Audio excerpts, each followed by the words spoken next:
Hello, everybody. Let's see. I am having a little bit of technical difficulties, so bear with me here.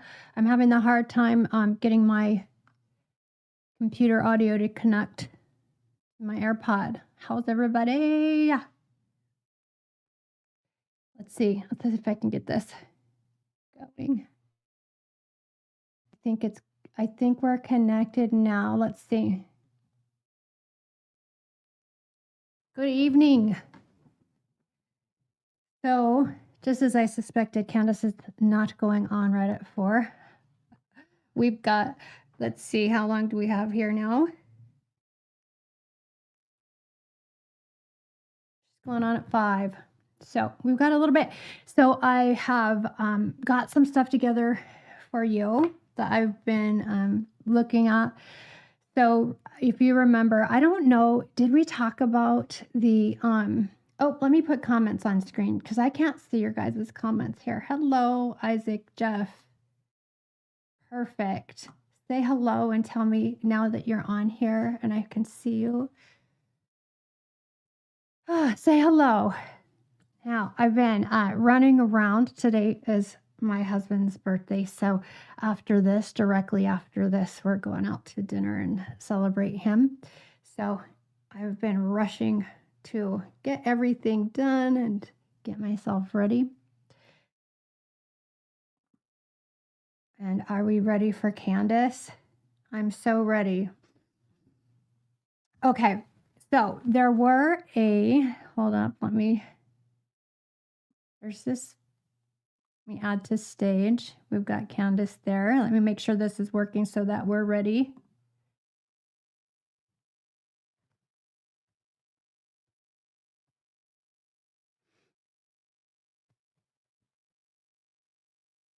We can see all of her comments going now. Let me make sure I have this all full screen over here the way I want it to be.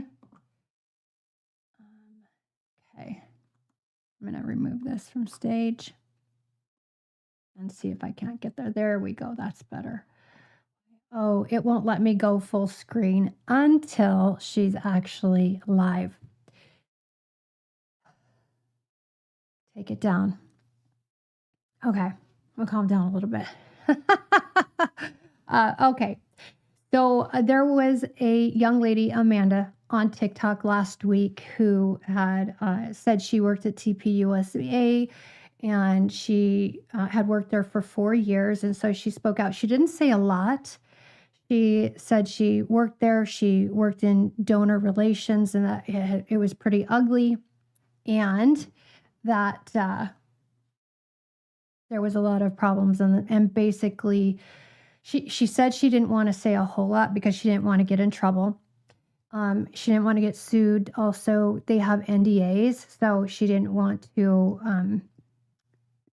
dishonor the NDA and go against that. And so there's also a young man, Joshua, who has been posting. Now, he's made a lot of posts on TikTok about Turning Point USA and about all of the stuff that we've been discussing. So TikTok is removing his videos. They're striking and removing his videos.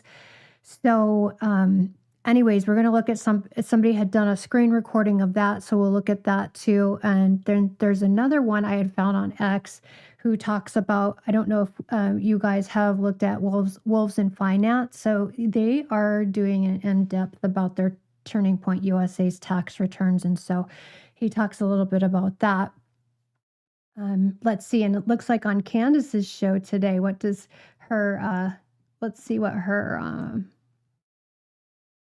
what she says here in the description. Let me share my screen again. Okay.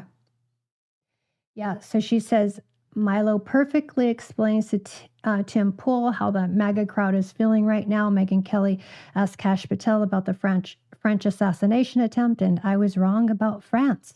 In a way, I will clarify because it is somehow much worse. So I'm not sure how that could be much worse. But anyways, welcome tonight.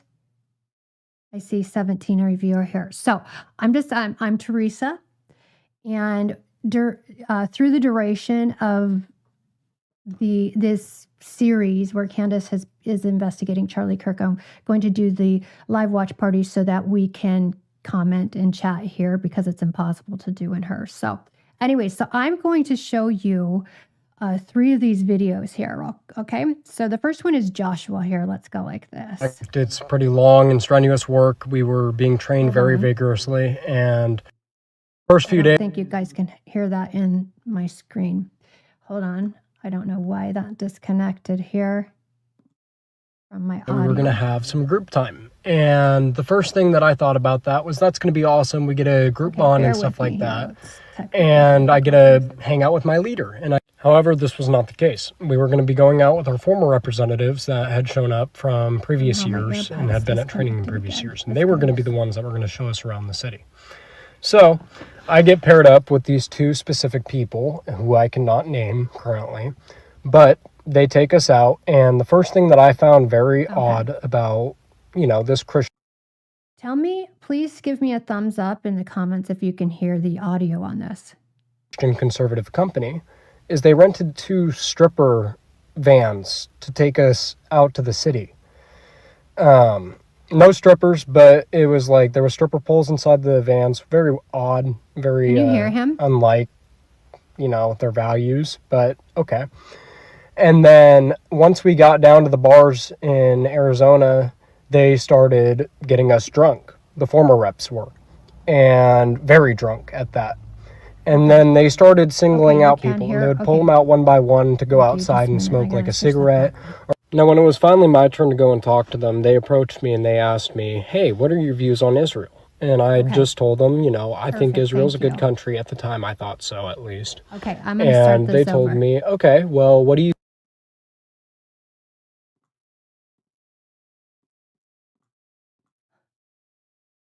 And it's not going. Goodness gracious. Sorry, guys.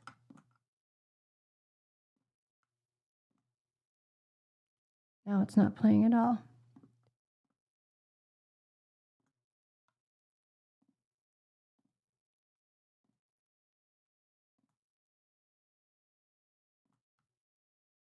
So I'm going to remove this and start over with the audio. Okay.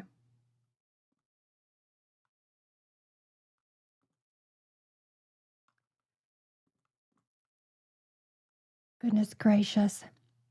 Hi, Jenny. Michael. Let's go. Sorry about the technical difficulties here. Representatives that we noticed. Okay, there we go. And we did end up bringing it up to our administration at Turning Point that this was going on. And they said they would take care of it. And sure enough, nothing was done about it. There was absolutely...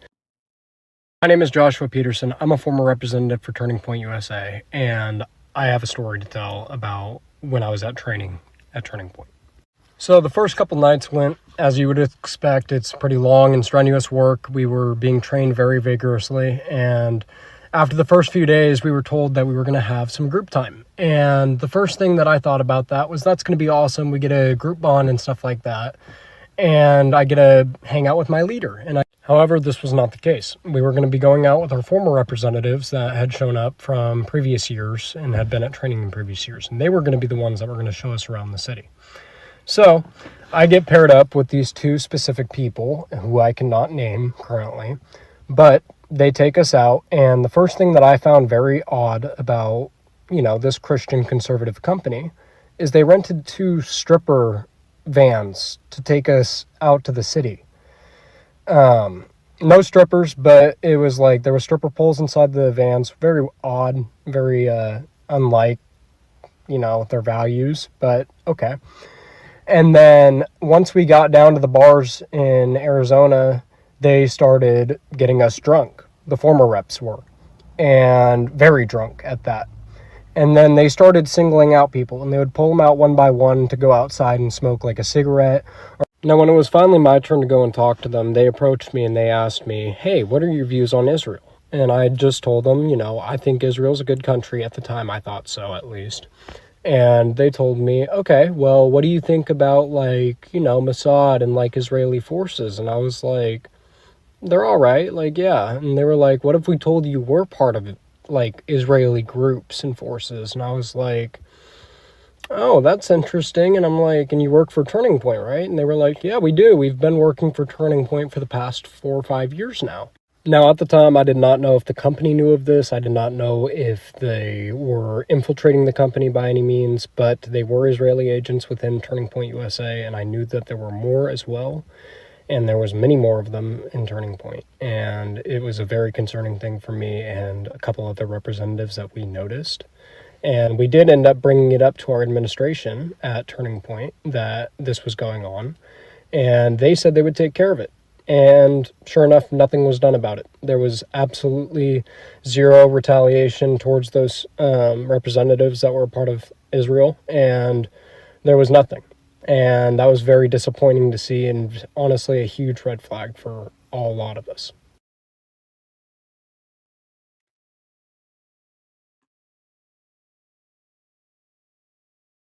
Yeah, so there's that. So, okay, so he has had his videos removed. And so before they were removed, they had people commenting, suggesting that if he, first of all, to make a video that he's not suicidal and in a stable mental state to keep him safe. And then also he was talking about his NDA and the possibility that if there's an issue, they would have to go to private arbitration. So arbitration, as you know, they take so the person who commented said, put on a yellow shirt, wear something yellow, do something yellow if they slap you into private arbitration.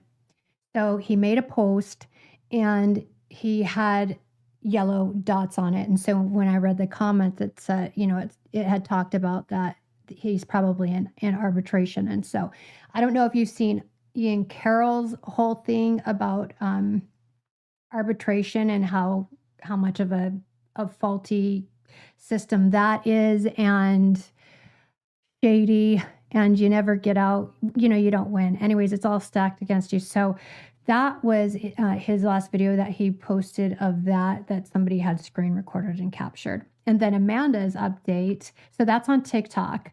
And Amanda's update here, let's do her next. Last one, my name is Amanda. I am a former donor relations officer for Turning Point USA. I worked for Turning Point and Charlie for 4 years. There are some things I wanted to touch on. Charlie. He was incredible at what he did because he was able to do it without having the distraction of the business. He delegated a lot. And there were some things that were definitely going on that I do not believe that he knew about. You've probably noticed there aren't a lot of Turning Point employees coming on the internet and talking about it. It's insane. The fear and just... There are so many of us who have so many stories and so many things to say, but they make you sign everything and anything under the sun. That is why I was so vague. A lot of people were talking about, well, just say what you have to say. Why are you talking like that? Because I can't. I cannot. They are not above suing someone for a video that gets whatever views on TikTok. I was not fired.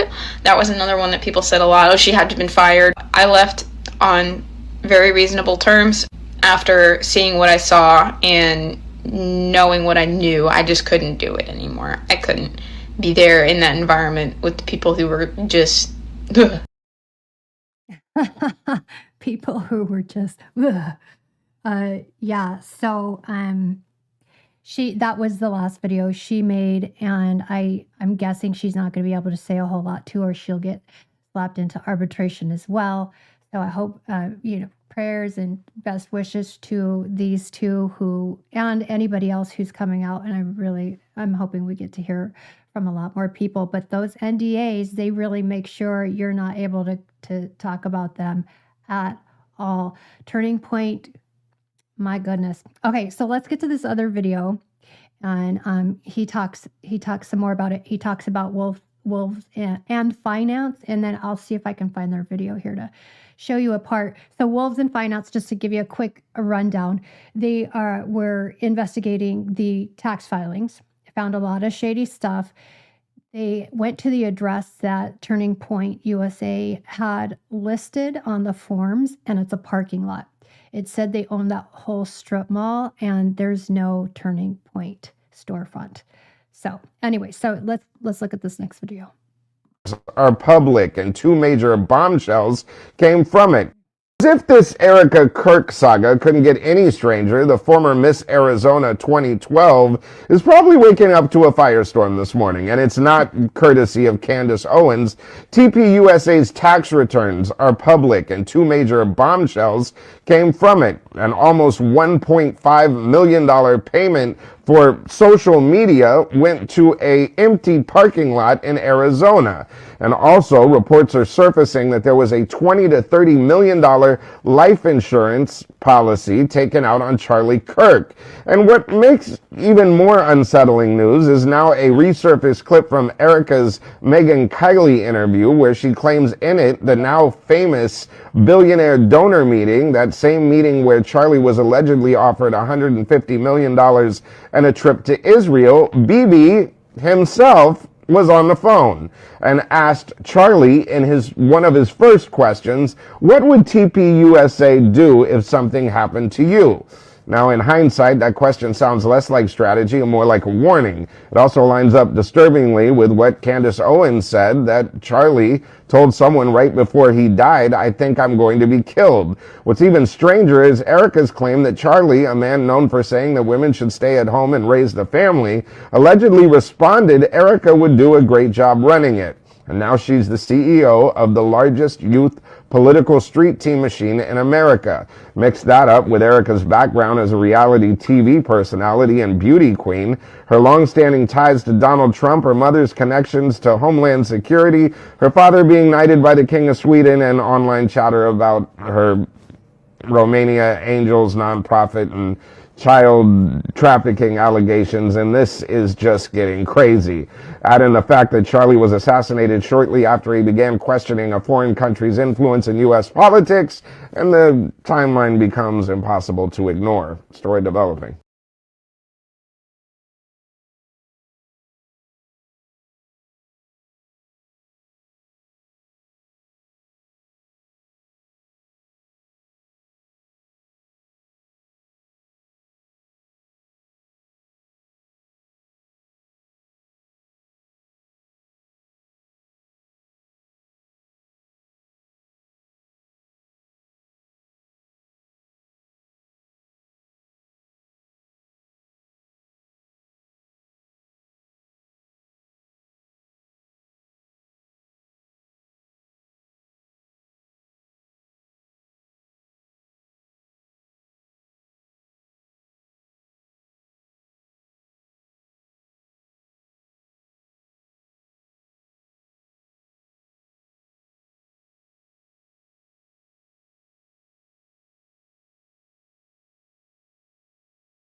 Oh my gosh. Okay, so the sound went again to my AirPods. Thank you. That's what they were letting me know. Okay, so Wolves and Finance said that there are 4 shell companies. I might be leaving one out, but I think there's 4. Charlie Kirk was the head of TPUSA of one. Now the other ones he wasn't in charge of. allegedly he didn't know what was going on with the finances. Tyler Boyer there was no employees listed, and millions upon millions of dollars was put into the other shell accounts. So Wolves and Finance, that he's on YouTube, and you can go watch that full one. So he's the one who went to the address, and it was just parking lot. The other thing that I wanted to touch on real quick before Candace comes on here, we have like 3 minutes, is Nick Fuentes. So he shocked me. He shocked me that he came out against what Candace is saying, what Ian Carroll is saying, what a lot of people are saying, and he believes the FBI narrative. Now, do you guys know who Nick Fuentes is? So he, several years, 4 or 5 years ago, they had froze his accounts. He wasn't able to leave the country. All of this, he went through an FBI investigation for 4 years before they released him and let him have his money and access, because somebody had donated tons of money to him. And so yeah, he was deemed a enemy of the state, so to speak. And so he's come out screeching and hollering about all this, and he believes him. So I had posted on X, I'm like, to me, this sounds like the FBI flipped him. Did he get cleared of all of the allegations because now they've flipped him? Because it's really odd that, to me, that investigation would have taken so long, and then all of a sudden now he's more like FBI. Yeah. I mean, it's possible that he just, I don't know. So then Ian Carroll came out with a video on YouTube. You can go see that too, where he's calling out Nick Fuentes because Nick went off on him. Anyways, so it's a Candace Owens live watch party. And I had, I believe, put on there Candace Owens live watch party. So it's where we can chat and comment here. And I wanted to put this one up.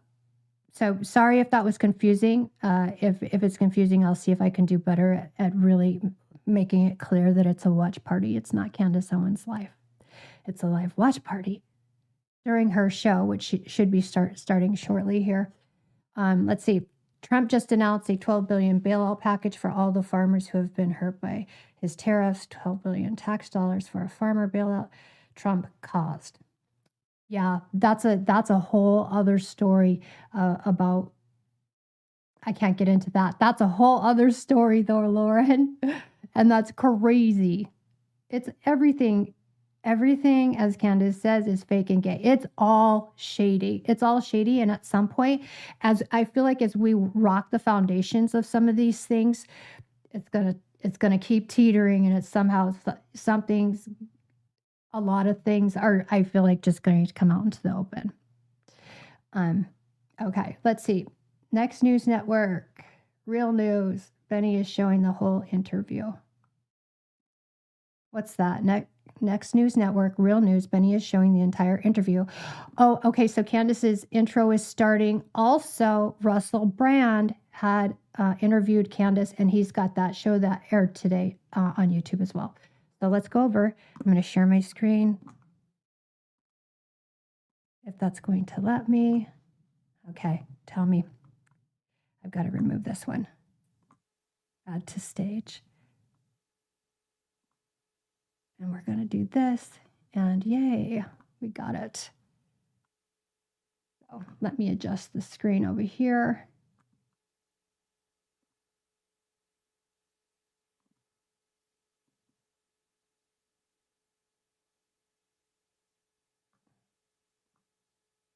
Sorry, guys, I made a bunch of changes trying to make this better.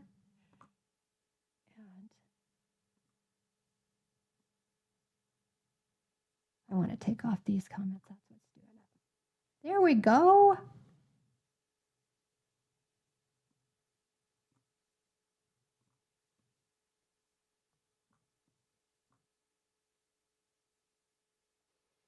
All right, you guys, happy Monday. I am here. And I got to tell you, Charlie Kirk discussing the JFK assassination, that sure is something. If you haven't yet seen this clip that's making the rounds, we have it for you. And it makes it kind of hilarious, even more hilarious, that the very organization that Charlie Kirk built is trying to sell to the public that the very idea of a government sanctioned assassination is crazy.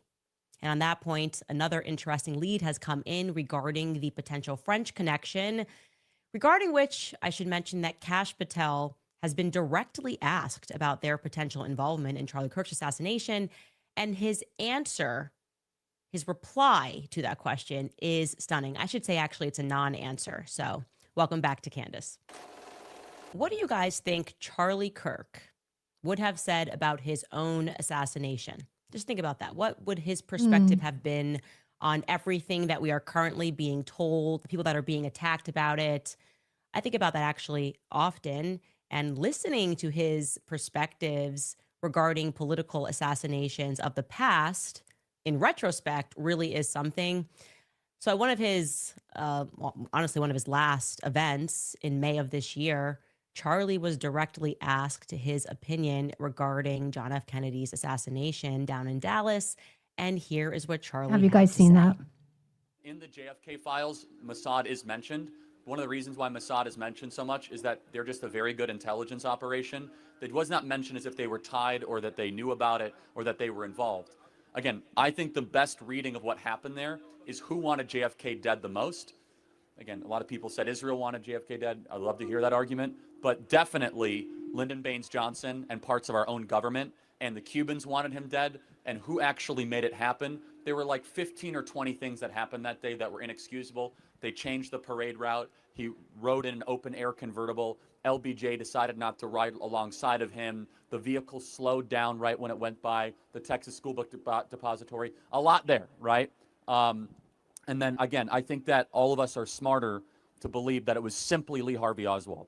The more important question is not, oh, who did it? We have to first acknowledge it that more than one person did it.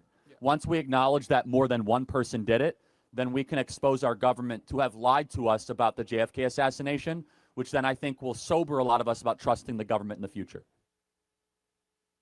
I Wow. mean, yes, all of that. Thank you, Charlie Kirk, for reminding us that you had common sense, that you didn't accept force-fed narratives, that you did not accept the BS crap that our government has sold us regarding the one individual that was involved in JFK's assassination. Of course, multiple people were involved and a lot of strange things occurred on that day. That is what makes his answer there so compelling, okay?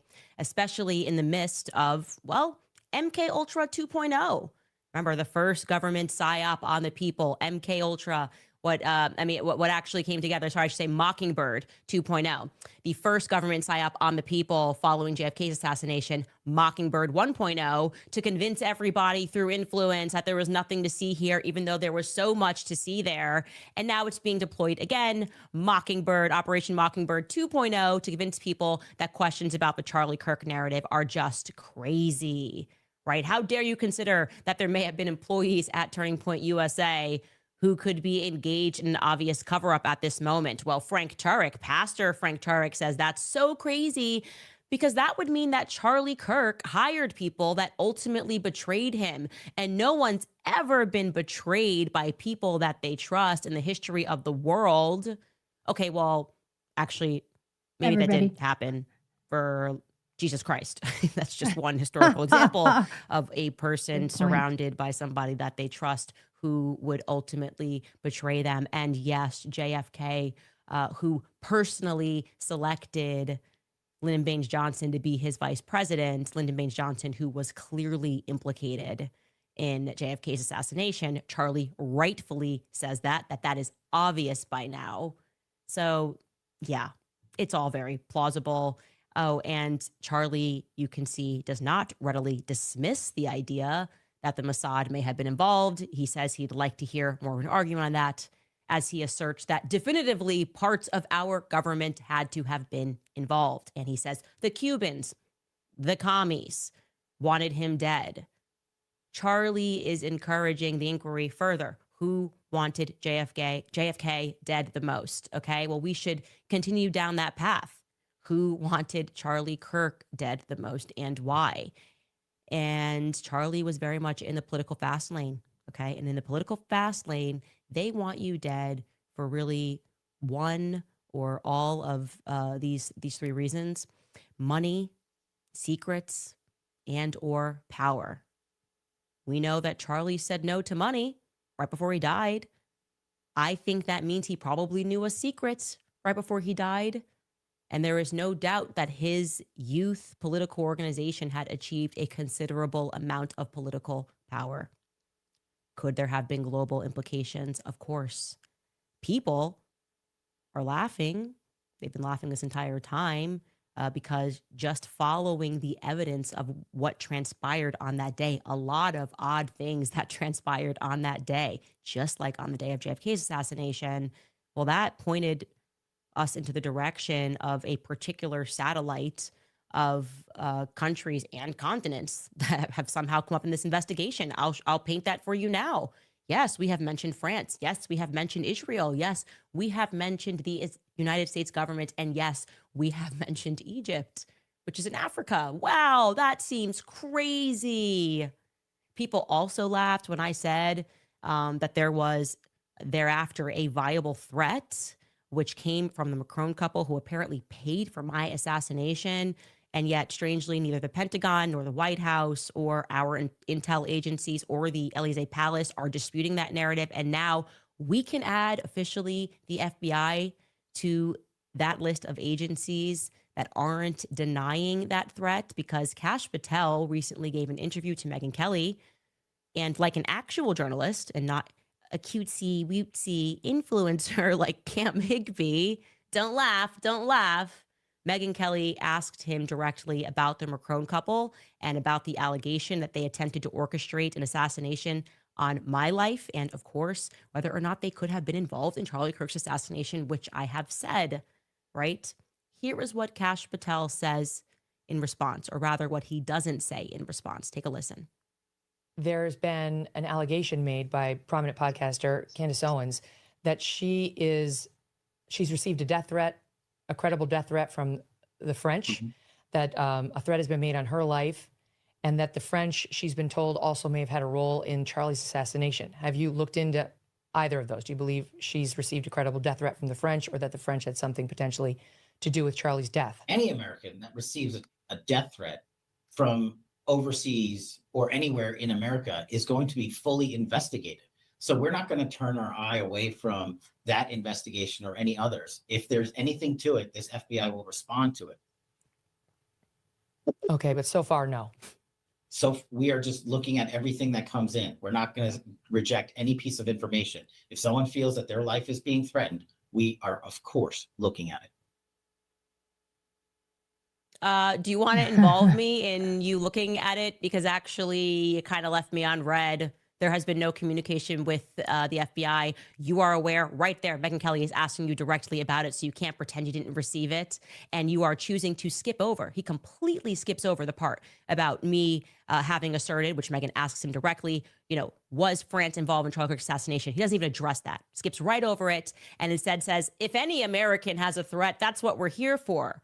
And she's like, okay, but was there actually a threat on if anybody, let's just kind of state it more broadly, we will take it seriously. Well, you're not doing that, Kash Patel. And I find it very odd that I said that I had proof that the government of France was involved in Charlie Kirk's assassination, that they were on the ground that day. And you have not reached out to me. In this very interview that you are asserting that you are certain that Tyler Robinson is the only person involved, how can you be certain if you are not reaching out to people that claim to have verifiable evidence which could dispute that narrative? Right. Does it seem to you like he's telling the truth there? Does it seem to you like he's being open and he's being transparent, or does it seem like he's intentionally being cagey because he knows that I am telling the truth, despite the many millions of dollars that is being spent on this Operation Mockingbird 2.0 campaign? Kash Patel knows that I am telling the truth. That's why they are turning to influencers to try to tell you not to look that way. Candace is crazy. Oh my gosh, like Candace must have made this up. But the people that are in power are not telling you that I made this up, even when they are given the opportunity to do so. They are choosing to stay silent, okay? And I am waiting for all of this to be uncovered because this is bigger than we could have ever imagined. And it is very clear to me that our satellite of nations involved in this is not so implausible. In fact, maybe it's very plausible that all of these states are somehow involved in Charlie Kirk's assassination. So here's what happened after we went off air. I received a tip actually from overseas, which has positively blown my mind. And it's blown my mind in a lot of ways, particularly because I had this intuition in terms of the things that I was researching and that were coming up, and we're looking into Utah and all of these things, that there was this chance that trafficking, like global trafficking, is could be involved here. Like that this could be maybe somehow Charlie was being asked to be brought in. He built an organization that has a presence, I think in all 50 states, actually in all 50 states. And that presents a certain opportunity, like for potentially trafficking. Now, the tip that we received was that we were very much on the right track and that there was another Pierre that we should be looking into, right? And what I'm going to say is, despite this tip and indicating that Turning Point, people that work with Turning Point or one of their, action organizations, who knows which organization, they have a few, took a meeting with this particular Pierre. We cannot verify that yet. We would like to verify that information. And if you know more, please email us, moretips@CandaceOwens.com. But I'm going to tell you that even if we can't verify that tip, just knowing who this person is, this person who lives in Scottsdale, Arizona, and is a billionaire, and that is where Turning Point USA is based, knowing this person's background is incredibly compelling, okay? This individual that they mentioned that we should take a look into or learn more about, his name is Pierre Falcone. Now, I had never heard of this individual, and I'm going to say allegedly again regarding the Turning Point USA connection, but his past is not allegedly, okay? He was involved in a scandal that almost brought down the French government, and it involved, here we go, Africa, Angola in particular, Israel, France, and the United States. Arms trafficking, okay? Weapons that were being trafficked into Africa. And this scandal came to be known as Angola Gate. And I'm going to do my best here to summarize it for you so that you get the gist of this. In short, the scandal happened during the civil war in Angola. So you have an African country, there is a civil war. You should just know instinctively that none of these civil wars are organic. No civil war ever was organic. Not even our civil war was organic. It's a bunch of Freemason lodges, deep state government involvement, and you can bet your money that the deep state is always involved when stuff is going on in Africa. Civilized countries are always involved in sponsoring civilizations being brought down. Anyways, it gets discovered during the course of French elections, and this is dating back to 1999, that the French government is actually involved in trafficking weapons, military-grade weapons, to Angola to facilitate this war. And they did this through an illicit network of countries. The public learns this, and it turns out that France is involved, Russia is involved, Slovakia is involved. They're using this company, which is known as Branco International, to sell these arms to the Angolan president. Now, Branco International is run by this guy. His name is Arkady Gaidamak. Of course, he is Israeli, initially born in Russia, and then right when Israel becomes a nation, he moves there. He's also, of course, the president of the Congress of Jewish Religious Communities, so you can't question anything he does. It's anti-Semitic. And his partner is Pierre Falcone. Pierre Falcone is born in Algeria. He moves to France after the Algerian Civil War. So I'm just going to bring up the players here very quickly. This is just from a website that's called Corruption Tracker. You've got Pierre Falcone. He's the businessman, the main broker of the arms deals.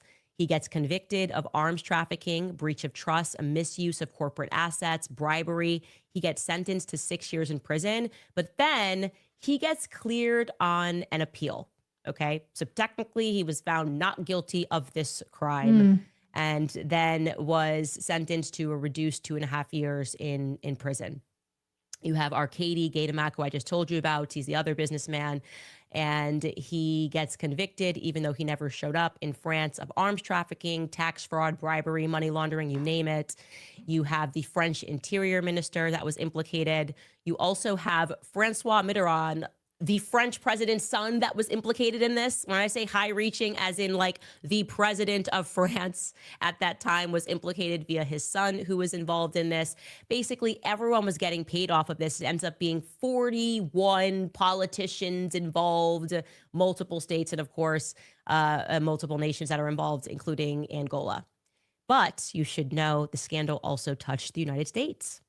Human rights groups demanded that Congress also probe the Bush administration's involvement because they claim they did a deal and got involved for oil. Of course, why do we have wars? Because they can go in and they can steal a country's resources. I hope you are awake to that by now. Everything that's being sold to you, fighting for their power, fighting for their rights, Muslims versus Christians, wealthy bankers that want resources, okay? I'm reading this Bush component from a website that's known as Corp Watch, and it tells us that, quote, known as Angola Gate, in France, the scandal involves arms for oil deals between French businessman Pierre Falcon, the head of a firm that was called Branco International, his colleague, Jean-Christophe Mitterrand, the son of the former French president, and a Russian-born Israeli named Arkady Gaydamak. According to All the President's Men, a March 25th report on Angola Gate by Global Witness, Gaydamak funneled billions of dollars in arms and oil-backed loans to Angola's government in return for lucrative oil contracts with Western oil companies. Falcon and Gaydamak, relying on the special access that Mitterrand had to the Angolan government, managed to transfer some $463 million in arms to Angola. And that's interesting. That is very interesting.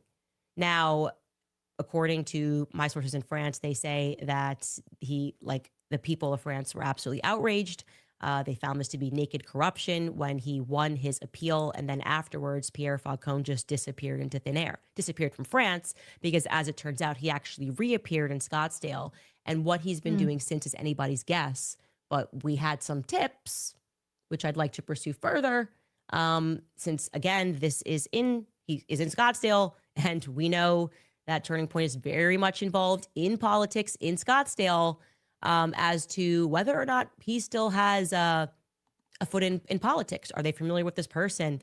What we can say is that suddenly, for certain, we can say that that particular satellite of countries is not so ridiculous, okay? So the joke's on all of you guys who are trying to pretend that the idea that multiple nations could be involved in a scandal is just so far-reaching, okay? That is the former American mindset where we believed that our government were the good guys. And let me tell you, many of us have had our eyes open to the possibility that that wasn't so. All of us maybe were half asleep and thought, oh, well, there are some good guys. It's the left that's bad, or it's the right that's bad.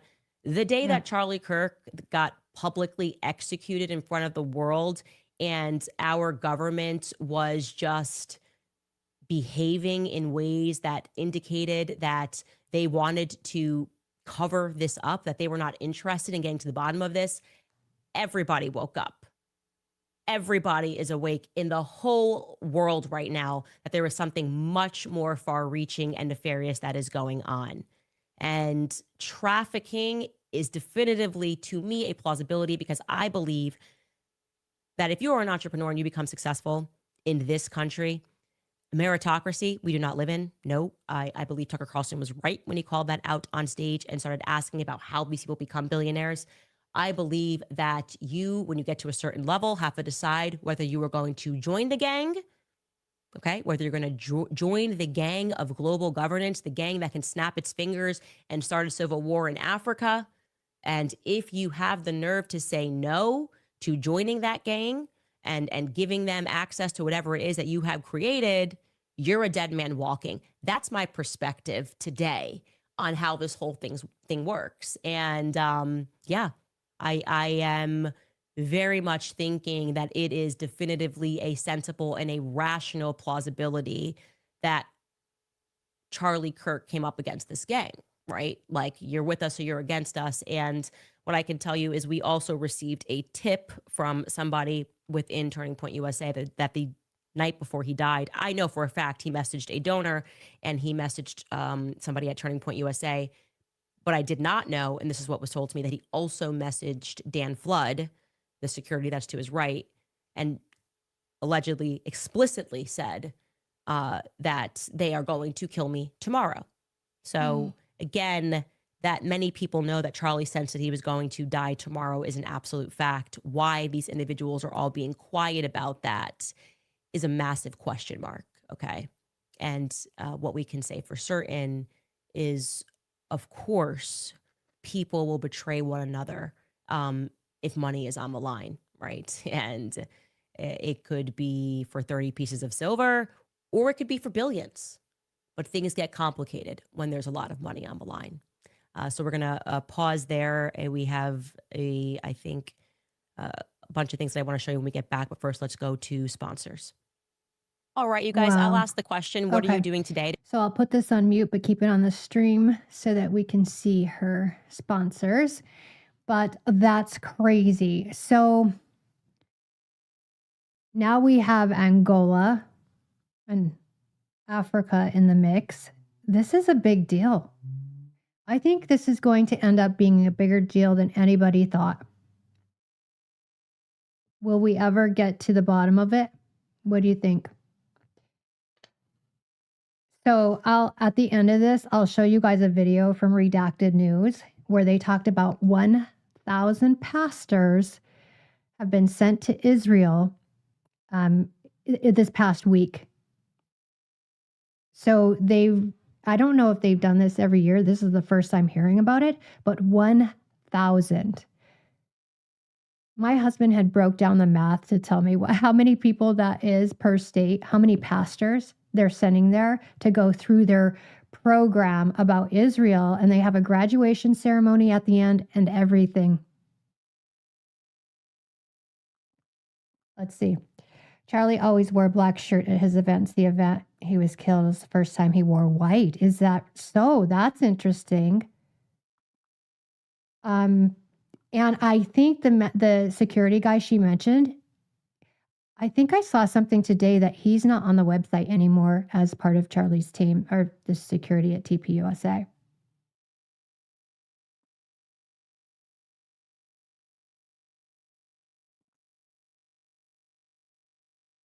So I've never heard, I don't know a lot about other countries in the involvement and how the U.S. is involved in arms trading and all of that, but Candace is back.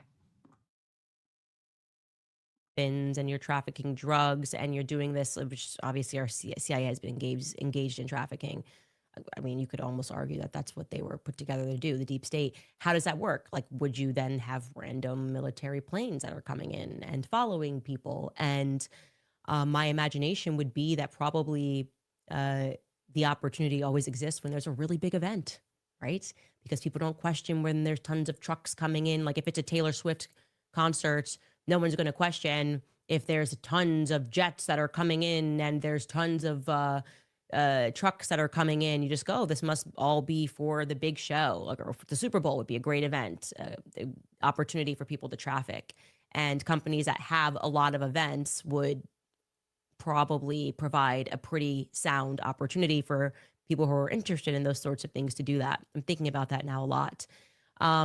What's happening on the Operation Mockingbird 2.0 side is now they are all blaming me for the upcoming midterms. We're not going to win midterms. Like, we're not even close to that right now. But when that happens, it's definitively going to be Candace's fault. It's so ridiculous. I couldn't care less. Tim Pool has been one of these people that is crying a lot. So he hosted Milo Yiannopoulos on his show. And first and foremost, he called all of you stupid. He said, he explicitly said, I am saying that people that watch your show are stupid because they're not accepting the Fed slop and that they will not just eat the Fed slop that we are trying to give them. And then it was funny because later on in the show, he kind of lamented the fact that he lost a bunch of subscribers to his show because he attacked me, even though I never attacked him back. But he didn't put two and two together, which would imply that that means that people who were watching your show were also watching my show. So you're calling your own fans stupid, which is probably why they unsubscribed. Regardless of that, Milo Good point. Yiannopoulos breaks down the real reason why people are upset, the real reason that if we lose midterms, who we should be pinning the blame This is on. good. And he's come up with a way more compelling understanding, which is how we're all feeling. The person to blame if Trump loses midterms, if Republicans lose midterms, might be Republicans. It might be Trump. Here is what Milo had to say. And I will add that he is sitting also with George Santos, who joined them. Take a listen. Jeffrey Epstein, as Bannon has said, and who would know better than him, it turns out. Oh, you're going to quote Bannon, who consulted for Epstein? I just said who would know better than him, as it turns out. I just want to make that very clear for everybody listening. I just said who would know better, as it turns out. He said that Epstein was the key that picks the lock, right? Of all of the kinds of things that people are asking, like, what is going on here? Why is this like this? And why is that?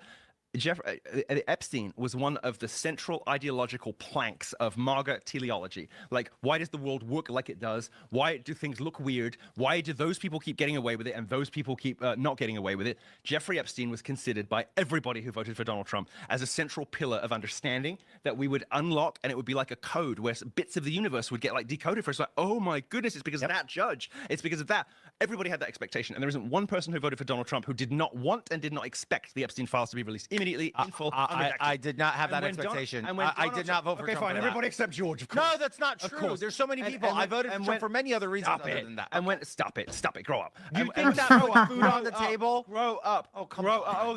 It's about egg prices. Stop it. Come on. The part of the reason that Trump was elected in 2016 was that Hillary Clinton was emblematic of the way that the world was going wrong. The secret elite collusion, Epstein, it was all linked. And people who voted for him the first time and people who voted for him every time since, you can't find me someone apart from George, apparently, who did not want to see the Epstein files. Let me ask you. And I promise I'll wrap up and let someone else go. But when he said,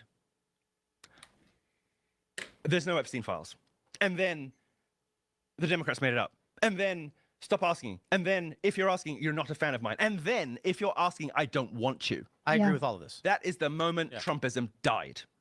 I agree. And don't we need a reckoning? And if that reckoning comes through the obviously, I promise I'm nearly done, the obviously inadequate account from the feds and Turning Point about what happened around, before, and after Charlie Kirk's death, where his ride or die homegirl is asking questions that have exposed some inconsistencies and some questions, and which seem to point to a different etiology for the crime than the one that we're being told. And when everybody from Turning Point looks so sinister, suspicious, and guilty all the time, and they're losing to her. Respect the public on that, at least. They're losing to her, and they have every reason to be winning. So she has every reason to be winning. Isn't it smart for us to have that reckoning at the Republican Party right now? Amen. Yes. All of that. Okay. All of that. Every bit. And what I really like that he says there is respect the public on that. At the very least, respect the public. Okay. Yeah. We are voting right now. We are voting with our eyes. We are voting in terms of when we say, I don't want to listen to this podcaster because they're trying to get me to eat this Fed slop. This is how we're voting. I mean, so many people are going down. It's like something about the Charlie Kirk assassination. We're looking around and we're going, guys, are you really going to try to impart this operation upon us where you go, if we keep saying it, eventually the public will accept it. They'll just eat the Fed slop.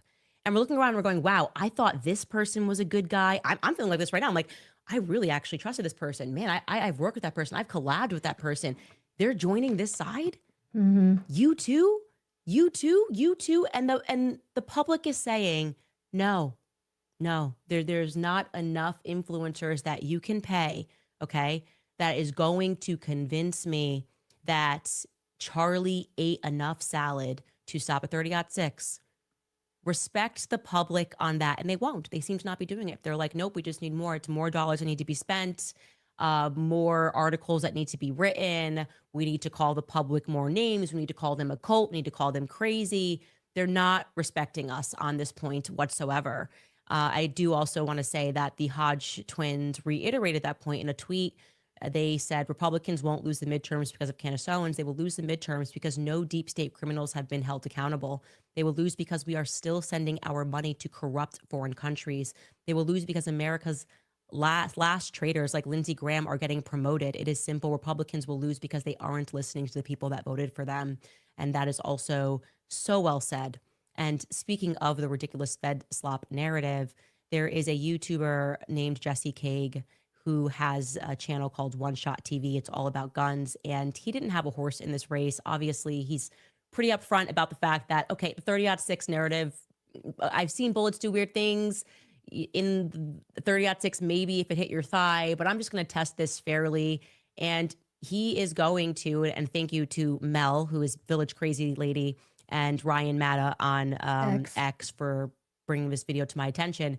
But this guy, Jesse, is going to test the 30-06, and I want This you is to good, you watch it. guys. All right, guys, we have a couple different rounds we could use for this test. There is like 1,000 30-06s out there, and that's one reason why I wasn't ready to just jump in doubting the story right away, because we don't even know what kind of ammo was used. It could literally be anything. So the first one we have is the 180 grain full metal jacket ball round. This is one of the most common 30-06s out there, this and the 150 grain. If you go to a gun shop and just ask for 30-06 ammo, this is probably what they'll give you. If I had to guess, I would honestly say he probably used something like this, just because it is the most common round out there. The second one that we have is a lot more interesting. This is the 150 grain Hornady ballistic tip. I actually bought this one specifically for this test, just to give us the highest chance of something stopping in the target. Okay, this is how we're gonna set this one up. I have our ballistic dummy bust on a table in the front. I do have it slightly angled so we can hit the target that we're aiming for. Behind it, I have 3 5-gallon water jugs, just in case the bullet over penetrates. Maybe we'll get lucky and actually capture it. And then what I'm gonna do is pull my truck back here and try to use the roof to get a slight downward angle on the target, just like it was in real life. Unfortunately for this video, I'm not gonna be able to take the shot at 140 yards. I got too many cameras to operate. I did do that in our first video though. If you want to see it, I'll link it right here. I just wanted to show you how easy it was and how close that actually is. With this caliber, trust me, it's a chip shot. There's going to be almost no difference between 30 or 40 and 140. It's a 1,000-yard gun. So we might be gaining a few feet per second, but ultimately the result will be very similar.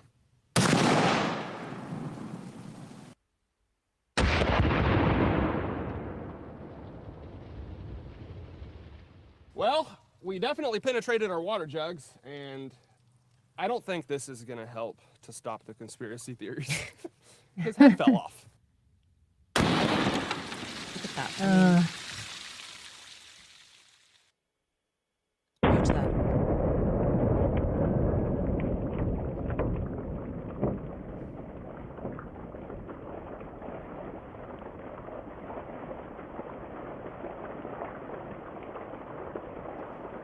Wow. All right, guys. I figured this is probably what would happen. I was trying to remain optimistic, but that right there is why people are skeptical on the official story. The 30-06 is a very hard round to stop. Yeah, so I wanted to show that because I realized there's a bunch of people who may not be gun enthusiasts. Obviously, that channel is dedicated to it. And just so you understand and really appreciate what the federal government is trying to sell to you right now. That's what we mean when we say that particular bullet would have decapitated Charlie. Like you see, like actually, it just, the idea that that just like ricocheted and went inward is just so beyond ridiculous. It's insulting. And they think that if they send out these like Glee boys, like Nick Fuentes acting, you know, someone who looks like he's never even been traversed into nature before, that if they really put on the theater, then a bunch of hunters are going to go, yeah, I see what you mean, man. It's never going to happen. It's just never going to happen. And so at some point they are going to either just, I don't know, have to declare war on the American people. Like, never mind. We're just going to go to war with you because you won't accept it. Or they're going to have to give us something that's truthful. Somebody is going to have to come forward and say something that makes sense. And because I believe that this conspiracy is so far reaching, because I believe it is exactly like the JFK assassination and people close to Charlie are aware of things, that they sold him out in many ways every single day that goes by where they don't tell us the truth and they're not honest about the anxiety that Charlie had the night before he died. They look more and more guilty. I am convinced that that they're just going to try to hide it further. I truly believe Yeah. that the deep state is involved in this assassination and multiple states are involved and they don't know what to do. I think they've completely come undone because they believed that with enough money and power, they would get away with it. But at the end of the day, common sense seems to be ruling the roost. All right, we're going to take another break before I get to some of your questions. That's crazy. So yeah, what we're saying is that a 30-6 didn't kill him, didn't do that. Isaac, real Isaac. So, yeah. So, I was telling you guys about the 1,000 pastors in Israel. We'll get to that at the end. But Kash Patel, so when he was talking to Megyn Kelly, he said that the FBI is letting Utah handle the investigation and that the FBI doesn't want to mess up their investigation. So they're kind of hands off. And whenever Utah gets a hold of the FBI and says, hey, FBI, we need your help and blah, blah, blah, blah, blah, they just do what Utah says to do, which is very interesting. I'd like to know more about who is in office over in Utah. Because that's crazy. Let's see, what else did Marjorie Taylor Greene had put a tweet on X that Kash Patel, that they're investigating her shooting or her death threats. And the FBI has responded to her. The same with Tim Pool. But Candace is saying the FBI has not even said word one to her about it. Nothing. But Tim Pool says they're helping him and looking into it and investigating. So that's crazy to me. So now after this, every time Candace comes on with something new with new players and new countries involved, I have to go on a deep dive and look into those. So I'll be looking at this video again and digging into who those countries are and what exactly they have to do with all of this. It's wild. Tim Pool filed a formal report. Candace did not. So she just sent an email or something. Here, she's coming back. Let me unmute her. From Joanne, that, of course, last episode was regarding Blake Neff and his diatribe of, why Turning Point took a while to respond. Joanne writes, we hoped it would go away. It's the first truthful sounding statement made so far from Turning Point USA that we hoped it would go away. Yeah, I think genuinely everyone was sort of hoping it would go away. Laughing Cats Music World writes, could you please draft a strong post to TPUSA asking the questions that we all want answers to? Why $1.5 million was sent to a 110 LLC, which routes to a Safeway strip mall? Why is the Doge audit suddenly no longer happening? Can we see Mikey's call logs and the metadata before and after 12:23 p.m., much more. And fam, follow John Mappin and read his essay, The Perfumed Pervert. Look, they have said they're going to be doing something in the near future to answer questions. And I would imagine that if they said if it's once and for all, these would be some of the questions that are going to have to be answered, or it won't be for all, right? Asado Braz writes, I was an atheist a few months ago, and watching this whole series, the Brigitte series, and doing my own research has led me to buying my first Bible. Thank you for speaking truth. It is changing lives. Yes, ultimately, you will get to the point of recognizing that there is a very sinister war on Christ, is what it's always been about. A war on truth is what it's always been about. And that they have propagandized us sufficiently into believing it's like, Muslim versus Christian, it's blacks versus whites, it's left versus right, it's America versus Germany. And they have been very good at that. I would say that they've been very good at propagandizing and making us believe things that aren't so. Ultimately, it has always been a war on Christ. And that's why you just find in all of these countries that Christians are being mass murdered and slaughtered, and the finger is being pointed at Muslims. I think actually just this past weekend, it was revealed. Am I correct that, Qatar came out, Tucker Carlson did an interview, and they said the reason why we have a relationship with Hamas is because the U.S. government asked us to establish one. And everyone's like, oh, okay, another terrorist organization, and which the US intelligence agencies have their hands in. Like, duh, this is how it works everywhere in the world since always. Diana Sheehan writes, if crime is involved, do TPA employees still have to stay silent? I guess you mean TPUSA employees. Keep going. Sweet Jesus, help Esther, save our nation.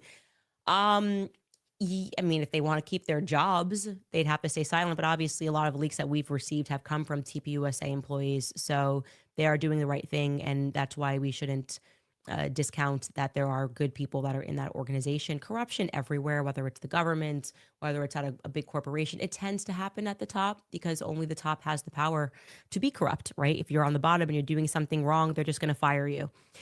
AZ Master Baker writes, Erica with Barry Weiss on the 13th, I think that's this month, TPUSA podcast to debunk things scheduled for the 15th, TPUSA AmFest on the 18th. Nothing is a coincidence. They want to squash all of this by AmFest. I'm sure it's probably also motivated by the fact that they don't want this to go into next year. So they're hoping that if they finally respond and things have gotten too big, then things have gotten so big, we obviously have to say something. It's not going away. Hopefully we squash this. It's the end of the year. People come back refreshed. They feel like they have the right answers. So they might be motivated by goodness, and we won't know until we hear what those answers are to all of these burning questions. CCXX writes, praying for you daily. TPUSA's credibility is on the line. We took out the life insurance. Oh, who took out the life insurance policy on Charlie? And where did that $1.5 million go to and why? Go Max, Candace. Yeah, we'll get into that tomorrow. I did see that the Daily Mail broke the story about the life insurance policy that was taken out. I mean, some of that obviously is normal to have a life insurance policy if you are married to somebody. Whether or not there were corporate implications is a whole nother ballpark question. By the way, that also could be normal as well. So I try not to speak about things that I'm not too educated about, but I have asked some questions and hopefully I can supply some answers. Also, it has similarly been going viral this weekend, which I didn't get to. People that are saying that Charlie Kirk has not yet been buried yet. I told you that he had a Catholic funeral mass. And so some people were tagging me in that. And I do have more to say about that. And I will use tomorrow to do so. But yeah, I did see that going viral and I did not ignore that. I was checking some things and yeah, stay tuned for tomorrow. By the way, if you want to support the show, you can obviously head to CandaceOwens.com, buy some merch. You can also go to makehimasandwich.com and buy direct from us to get our book. It'll be 20% cheaper than if you get it on Amazon, but that might be more convenient for you. So you can go on to Amazon and buy Make Him a Sandwich.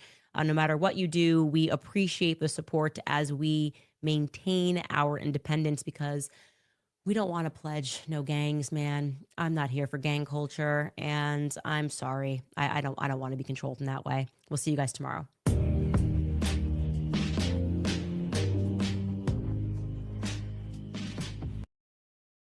Wow. So, more.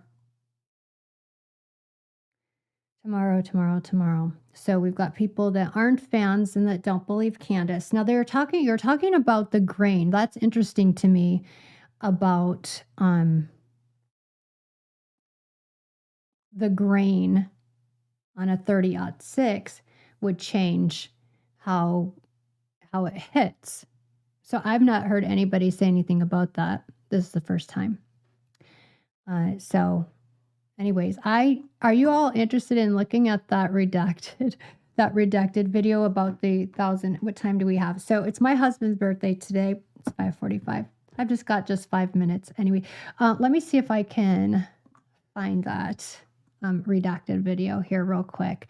But yes, so 1,000 pastors went to Israel for their induction training for this week-long training event. And then they had the graduation ceremony after that, which is crazy to me. So I can expect that this week we're going to hear a lot more from a lot more pastors if they're brave enough to post about it. Like some of our very vocal pastors over on X, Facebook, they do too quite a bit.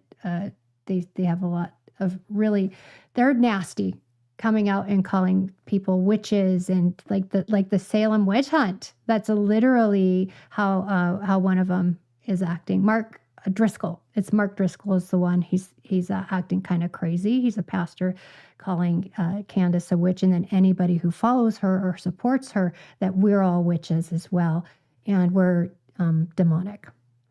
So anyway, there's that. So I want to remind you guys to please subscribe, hit the notification bell so that you can get notified. Like today, sometimes she goes on later.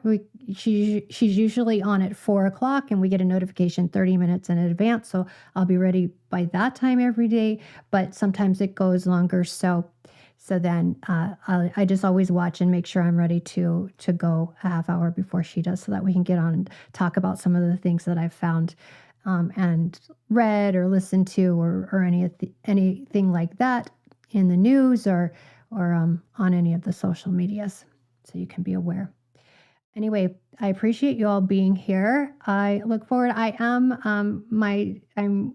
My goal has been since 6 months ago when I started my YouTube channel was to get to my first target point was 1,000 viewers, 1,000 subscribers. So please help me out and do that. Follow me on Instagram and TikTok, X and Thread. I'm there a lot more, just watching videos and posting a little bit, but I don't do a whole lot over there. This is my main thing. Let's see. Okay, let's see. Let me look at this real quick. There are some places that sell a 50 grain round, but it is rare. My cousin has been hand loading 50 grain round for 30 years. Bullet never gone through a coyote once. Okay. That's interesting. I think I know somebody who has that kind of a gun. Maybe we'll go try that out. Anyways, am I a Candace fan?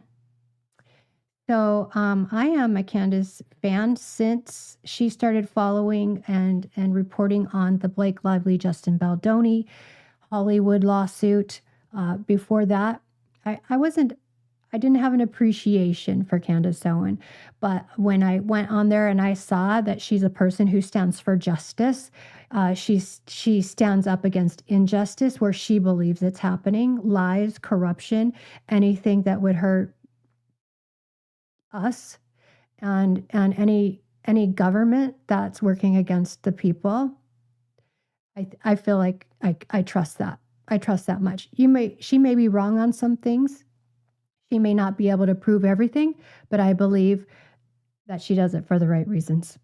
So with that said, you guys have a good night. I'm going to go join my family for a birthday dinner for my husband.